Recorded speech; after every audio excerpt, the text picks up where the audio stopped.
ഇന്നെന്താ ശങ്കരടിച്ചിട്ട് ഒരു പ്രത്യേക ചുമ? ഇതിനേക്കാൾ നന്നായിട്ട് ചോദിച്ചോണ്ടിരുന്നതാ. ആരാണ്ട് കൊതി വെച്ചതാണ്. ആ തീവ്രവാദികളുടെ കൂട്ടത്തിൽപ്പെട്ട ഒരു നായിന്റെ മോൻ തോക്കിന്റെ പാത്തിയോണ്ട് എന്റെ ഈ ഞെളിയം ഒറ്റ കുക്ക. ടൈമിംഗ് ഇല്ലെന്നേ, ഒറ്റ ഒരെണ്ണത്തിന് ടൈമിംഗ് ഇല്ല. ആ ടൈമിങ്ങിനെ വെല്ലുന്ന ടൈമിംഗ് നമ്മുടെ നേതാവ് ആനന്ദകുട്ടൻ നിന്ന് കാഴ്ചവെച്ചത്. എന്തേനു അല്ല, കറക്റ്റ് ടൈമിംഗിലായിരുന്നല്ലോ മൂത്രമൊഴി. എടി ഹീറോയിനെ, ഷൂട്ടിംഗ് കഴിഞ്ഞ് വണ്ടി കേറിയപ്പോ തൊട്ട് തുടങ്ങിയതാ ഞാൻ ഒഴിച്ച ആ മൂത്രത്തിൽ നീ തളപ്പിട്ട് കയറാൻ. എന്നിട്ട് അത് കേട്ട് കൊക്കാൻ തൊള്ളില് പല്ലില്ലാത്ത കുറെ തെണ്ടുകളും. ഒരു മൂത്രമൊക്കെ ഏത് സിനിമാ നടൻ ഒഴിക്കും, പക്ഷെ ഇത് പരിസരം മാറിപ്പോയി. ഉസ്മാനെ ഒന്ന് ബലത്തി ചവിട്ടിക്കോ, കുറെ എണ്ണത്തിനോട് ചവിട്ടി ഇറക്കട്ടെ. അങ്ങനെ ഒന്നും കളിയാക്കണ്ട കുട്ടാ, ഞങ്ങൾക്കും വരും ഒരു കാലം. ആ വന്ന കാല ഗോവാല ഇത്, പക്ഷെ കഷ്ടകാലായി പോയിന്ന് മാത്രം. നായകന്മാർക്ക് വെടിവെച്ച് നിറങ്ങാനായിട്ട് ഔട്ട് ഓഫ് ഫോക്കസിലെ കുറച്ച് ജീവിതങ്ങൾ നിന്റെ 125 ഉണ്ട്. നീ പോയി കോട്ടറടിച്ചോ. കോട്ടടിക്കാൻ ഇനിയും എനിക്കും ആരാണത് ഈ വണ്ടിയിലുണ്ടായിരുന്ന? എന്റെ പേര് ഓ ഉർവശി ശാരദ. ഞാൻ നോക്കിയപ്പോഴാണ്ടേ. എടാ കുട്ട, ഇന്നെങ്കിലും 150 തഴിച്ചതാടാ. ഓ, ഒന്നുമില്ലേലും ഞങ്ങൾ ഇന്ന് കരഞ്ഞത് ഹിന്ദിയിലൊക്കെ അല്ലേടാ. ബച്ചാവോ ബച്ചാവോന്ന്. എന്തേനു ഇത്രയും കാലം അവനവന്റെ കുടുംബത്തിൽ കുത്തിയിരുന്ന് സ്വന്തം മക്കളുടെ മുമ്പിൽ വല്ലതും തരണേ എന്ന് നല്ല പച്ചമലയാളത്തിൽ കരഞ്ഞിട്ട് ഏതെങ്കിലും ഒരു മോൻ 10ന്റെ ചിലികാശ് തന്നിട്ടില്ലല്ലോ. ആ നിലയ്ക്ക് 125 ധാരാള, ബാക്കിയുള്ള 25 എന്റെ അവകാശ. കമ്മീഷൻ. അതെ, ഇതുകൊണ്ട് വല്ല ബൂസ്റ്റ് ഒക്കെ വെച്ച് കഴിക്ക്.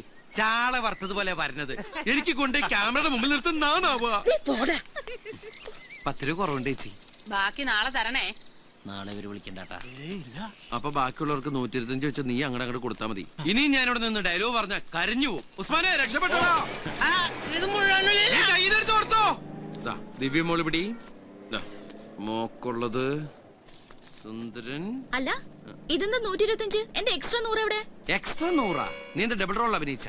അതെ ആനന്ദകുട്ടേട്ടാ, ഇങ്ങോട്ട് നമ്പർ ഇടല്ലേ.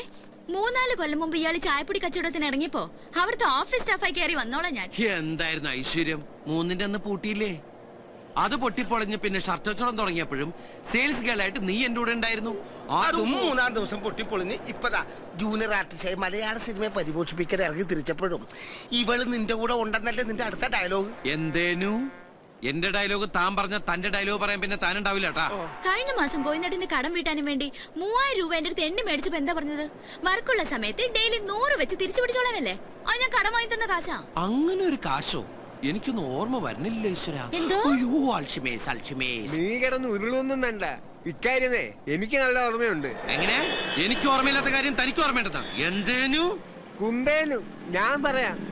ആ ഉറങ്ങാത്ത സംവിധായകന്റെ സിനിമയിലെ പള്ളിപ്പെരുന്നാൾ അഭിനയിച്ചേച്ച് പോരുമ്പോഴാ നീ ഇവളോട് പണം വാങ്ങിയതും ഈ ഇടപാട് പറഞ്ഞതും. അത്രയ്ക്ക് ഓർമ്മയുണ്ടെങ്കിൽ താൻ കൊടുക്കണ കാശ് വെറുതെ ആ പാവത്തിന്റെ മെക്കിട്ട് കയറാതെ എന്റെ കാശും എടുക്ക്.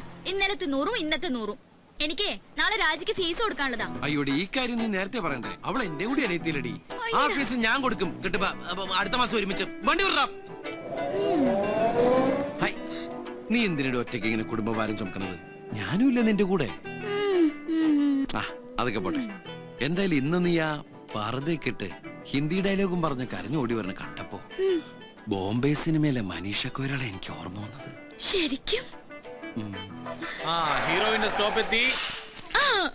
അയ്യോ, എന്റെ ചിട്ടിക്കാശ്. അത് 500. കൊല്ലം കുറെ ആയാലും നമ്മൾ തമ്മിൽ കാണാൻ തുടങ്ങിയിട്ട്. ഈ കാശ് പോക്കറ്റ് അടിച്ചു പോയി കരുതിയാ മതി. എന്റെ മോൻ പോയി കിടന്നുറങ്ങ.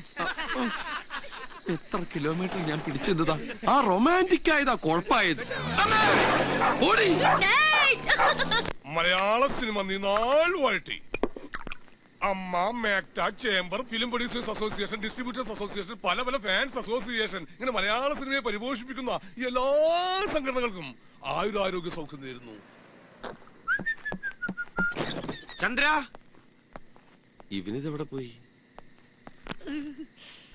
ഇവിടെ ഇരിപ്പുണ്ടായിരുന്ന ചന്ദ്രൻ കാരോത്തുപടി ചെറ്റേ. ഒരു നല്ല കാര്യം നടക്കുന്ന ഈ ശുഭമുഹൂർത്തത്തിലെങ്കിലും നിനക്ക് സഭ്യതയോട് സംസാരിച്ചൂടെ കുട്ടാ? ഓടെ തിണ്ടി.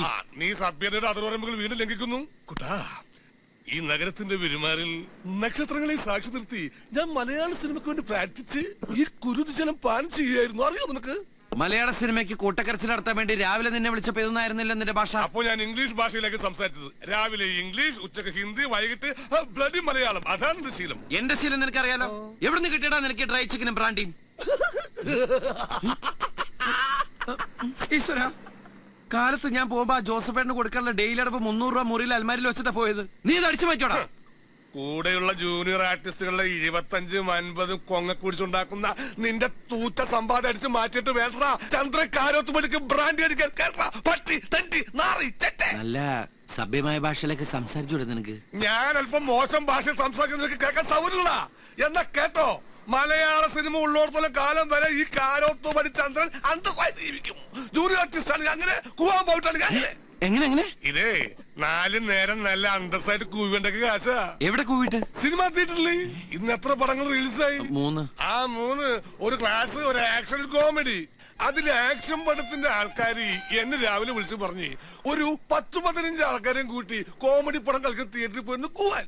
അന്തസ്സായിട്ട് പോയിട്ട് 4 ഷോക്കും നല്ല നല്ല സീൻ വരുമ്പോ കൂവി കൊടുക്കും. ഞങ്ങളുടെ കൂവലിയായിട്ട് കാണികൾക്ക് ഭ്രാന്ത് പിടിച്ച് അതോടെ ഫസ്റ്റ് ഡേ പടം ഇതാ ബാക്കി കാശി ഓരോരുത്തർക്ക് 250 രൂപയും ഒരു ഫുൾ ചിക്കൻ ബിരിയാണിയും. എടാ നാറി, ആ സിനിമയിൽ ജൂനിയർ ആർട്ടിസ്റ്റ് ആയിട്ട് നീ പോയി ഞാൻ നീട്ടില്ലടാ. അതിനെന്താ, നാളെ ഞാൻ അതിന് പ്രായച്ചിത്തം ചെയ്താ പോരെ. കോമഡി പടത്തിന്റെ ആൾക്കാരായിട്ട് ഡിസ്കഷൻ ചെയ്തിട്ടുണ്ട്. തലക്ക് 300 തരാന്ന് പറഞ്ഞിട്ടുണ്ട്. നാളെ ന്യൂൺ ഷോ മുതൽ ആക്ഷൻ പടം കളിക്കുന്ന തിയേറ്ററിൽ പോയി വൃത്തിയായിട്ട് പ്രായച്ചിത്തത്തിന് പ്രായച്ചിത്തം, കാശിന് Kashi. How are you my brain? Best തല, മാംഗ്ലൂർ മെയിലിന് വെക്കാൻ പറ്റിയ തല ആണല്ലോ. അങ്ങനെയാണ് കുട്ട. ഇനി നമുക്ക് കുറച്ചു കാലം ഈ വഴിക്കാർ പിടിച്ചു നോക്കിയാലോ? കണ്ട പ്രൊഡക്ഷൻ മാനേജർമാരെ തെറിയേക്കണ്ട, വെയിലും കൊള്ളണ്ട, AC തിയേറ്ററിലിരുന്ന് നല്ല നല്ല സീൻ വരുമ്പോ അങ്ങോട്ട് കൂവി കൊടുത്താൽ മതി. പിന്നെ തൊണ്ടക്കൽപ്പ കിച്ചൊക്കെ ഉണ്ടാവും. അത് പിന്നെ ഏത് പണിയായാലും അതിന്റേതായ ബുദ്ധിമുട്ടൊക്കെ ഉണ്ടാവില്ലേ? ഫീൽഡ് ഏതാണെന്ന് ചോദിച്ചാ സിനിമ ഫീൽഡാന്ന് പറയും ചെയ്യാം. എന്താ നിന്റെ അഭിപ്രായം? എന്തായാലും ഇത്രത്തോളം നീ പ്ലാൻ ചെയ്ത് നിലയ്ക്ക് ഇനി ഞാൻ നിന്നോട് ഡയലോഗ് പറഞ്ഞ കരഞ്ഞു പോകും. അതുകൊണ്ട് ഇനി ഒരു മുറിയിൽ ഒരുമിച്ചുള്ള പൊറുതി നമുക്ക് ഇന്നത്തോടെ അങ്ങോട്ട് അവസാനിപ്പിക്കാം. നീ ഇവിടുന്ന് പോയ ഞാൻ പട്ടിണി ചത്തു. ഞാനല്ല പോകുന്ന, നീ പോവും. ഞാൻ പോയാലും ഞാൻ പട്ടിണി ചത്തു പോവും. നിന്റെ ഷർട്ട് കീറും, നിന്റെ ഷർട്ട് കീറും. അങ്ങനെ ചന്ദ്രേട്ടന്റെ കുട്ടൻ നല്ല കുട്ടനാകും. ഒന്നുമില്ലെങ്കിൽ ജൂനിയർ ആർട്ടിസ്റ്റ് കളരിയിൽ കുട്ടന്റെ ഗുരുവല്ലേ ചന്ദ്രേട്ടൻ. കുട്ടന്റെ മനസ്സൊന്നുണ്ടെങ്കിൽ ഈ ചന്ദ്രഗുരു ഇനി മലയാള സിനിമയെ നുള്ളി നോക്കില്ല. JC ഡാനിയലാണ് സത്യം. നമുക്ക് നമ്മുടെ പഴയ ജൂനിയർ ആർട്ടിസ്റ്റ് പണി തുടരാം. നാളെ എവിടെ ലൊക്കേഷൻ? എന്താ സീ? സർക്കാർ ആശുപത്രി, മദ്യ ദുരന്തം. മാസ്റ്റർ ഡെലിവറി എല്ലാം പോയേ, എല്ലാം പോയേ, എല്ലാം പോയേ.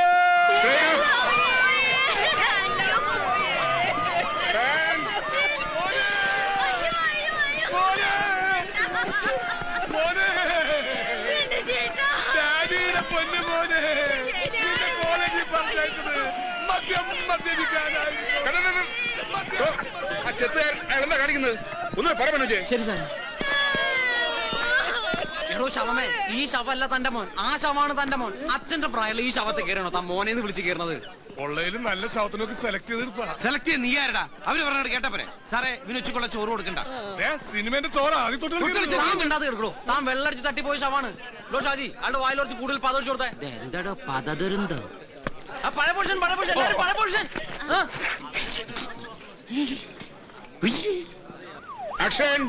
ഈ പ്രൊഡക്ഷൻ കൺട്രോളർ എബ്രഹാം ലിങ്കനെ സാറിന് വിശ്വസിക്കാം? നശിപ്പിച്ചു. ഫ്രെയിമിൽ കറിയുന്നതാണോ തന്റെ ഫോൺ വിളി? 4-5 ഫോൺ കൊണ്ട് നടന്നിട്ടെന്താ? ഒരു ഗുണമായിട്ടില്ലതാണ്. നിന്റെ കൺട്രോളിംഗ് ഒക്കെ ക്യാമറയുടെ പുറകിൽ മതി. മറിയിക്ക്. സോറി സാർ, ഒരേ സമയം 4 പടങ്ങൾ ഒരുമിച്ചാണ് സാർ ഞാൻ കൺട്രോൾ ചെയ്യുന്നത്. അതിന്റെ ടെൻഷനിൽ എന്റെ കൺട്രോൾ പോയതാ. ഒരു നിമിഷം ഞാൻ ജോഷി സാറിന്റെ ലൊക്കേഷനിലായി പോയി. Don't repeat.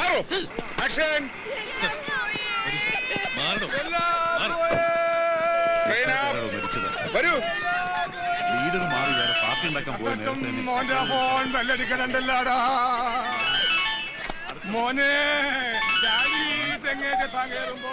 ഹലോ, അതെ ആനന്ദക്കുട്ടനാ. നാളെ സെക്രട്ടറിന്റെ പഠിക്കല് 50 പേര് നിരാഹാരം കിടക്കാൻ വേണമെന്നാ. അതെ സാറേ, ഞാനിപ്പോ മരിച്ചു കിടക്ക. ഞെട്ടല്ലേ ഷോർട്ടില്ല. ഞാൻ ഈ മരണത്തിൽ നിന്ന് ജനിച്ചതിന് ശേഷം വിളിക്കാം. രാജകുന്നുകുളം. അപ്പൊ തല്ലിപ്പൊളി ഫുഡായിരിക്കോ?